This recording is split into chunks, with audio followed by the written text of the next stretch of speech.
जय श्री कृष्ण। राधे राधे। आइए सुनते हैं परशुराम जयंती की कथा, पूजा विधि एवं महत्व। हिंदी पंचांग के अनुसार हर वर्ष वैशाख माह में शुक्ल पक्ष की तृतीया को परशुराम जयंती मनाई जाती है। इस दिन अक्षय तृतीया भी है। सनातन शास्त्रों के अनुसार वैशाख माह में शुक्ल पक्ष की तृतीया को जगत के पालनहार भगवान विष्णु जी परशुराम के रूप में पृथ्वी लोक में अवतरित हुए थे। अतः इस तिथि पर परशुराम जयंती मनाई जाती है। यह पर्व देश भर में हर्षोल्लास के साथ मनाया जाता है। कई जगहों पर शोभा यात्रा का भी आयोजन किया जाता है। धार्मिक मान्यता है कि इस दिन भगवान परशुराम की पूजा उपासना करने से साधक को अमोघ फल की प्राप्ति होती है। आइए सुनते हैं पूजा विधि और कथा। सनातन शास्त्र के अनुसार चीरकाल में महिष्मती नगर में क्षत्रिय नरेश सहस्त्रबाहु का शासन था। राजा सहस्त्रबाहु क्रूर और निर्दयी था। उसके अत्याचार से प्रजा में त्राहिमाम मच गया। लोग अपने राजा से निराश और हताश से उस समय माता पृथ्वी जगत के पालनहार भगवान विष्णु के पास गए।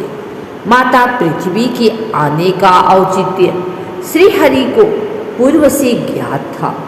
इसके लिए माता पृथ्वी को आश्वासन दिया कि आने वाले समय में सहस्त्रबाहु के अत्याचार का अंत अवश्य होगा।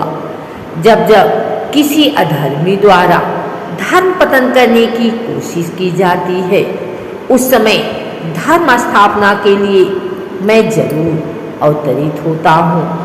आगे उन्होंने कहा, हे देवी, मैं महर्षि जमदग्नि के घर पुत्र रूप में अवतार लेकर सहस्त्रबाहु का वध करूँगा।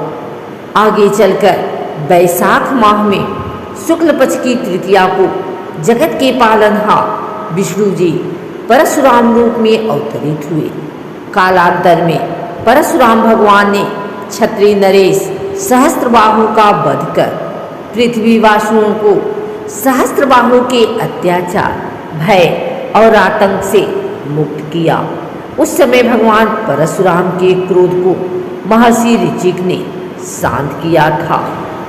एक और कथा के अनुसार पिता के कहने पर परशुराम जी ने क्यों किया अपनी माँ और भाइयों का वध, आइए जानते हैं।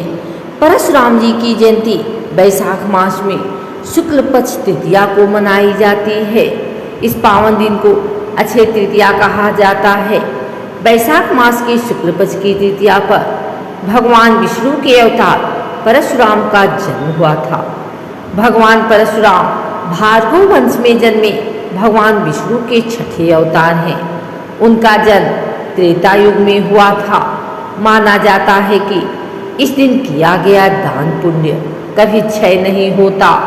अक्षय तृतीया के दिन जन्म लेने के कारण ही भगवान परशुराम की शक्ति भी अक्षय थी।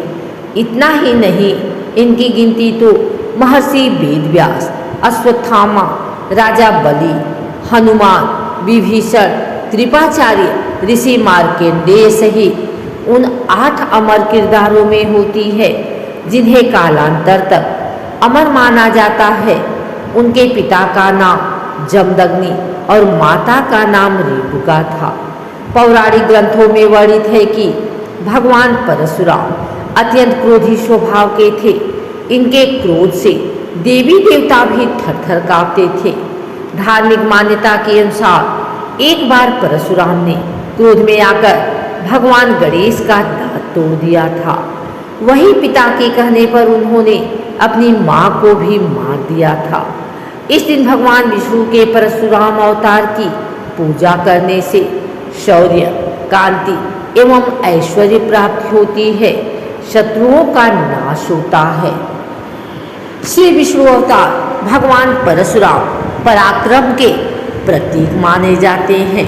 वह अपने माता पिता के परम आज्ञाकारी पुत्र थे। पौराणिक कथा के अनुसार एक बार परशुराम की माता रेणुका जल लेने नदी पर गई।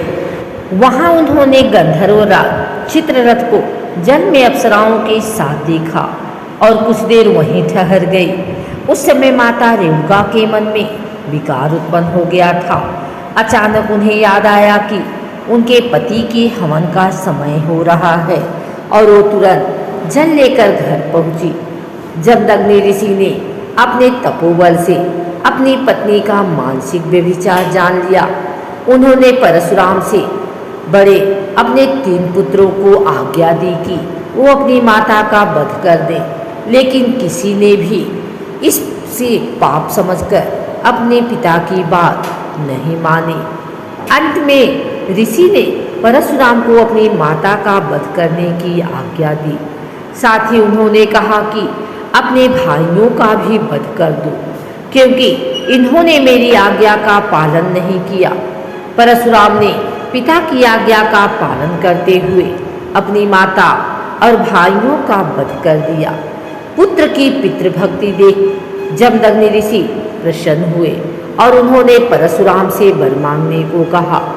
परशुराम अपने पिता का तपोबल जानते थे।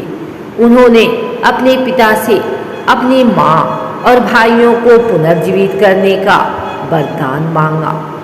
उन्होंने पिता से मांगा कि उनकी माँ और भाई ऐसे जीवित हों जैसे कि निद्रा से जागे हों और उन्हें इस बात का स्मरण न रहे कि मैंने उन्हें मारा था। जमदग्नि ऋषि के तपोबल से ऐसा ही हुआ। पुत्र की तीव्र बुद्धि को देख ऋषि ने उन्हें ख्याति और अस्त्र शस्त्र में निपुणता का भी वरदान दिया।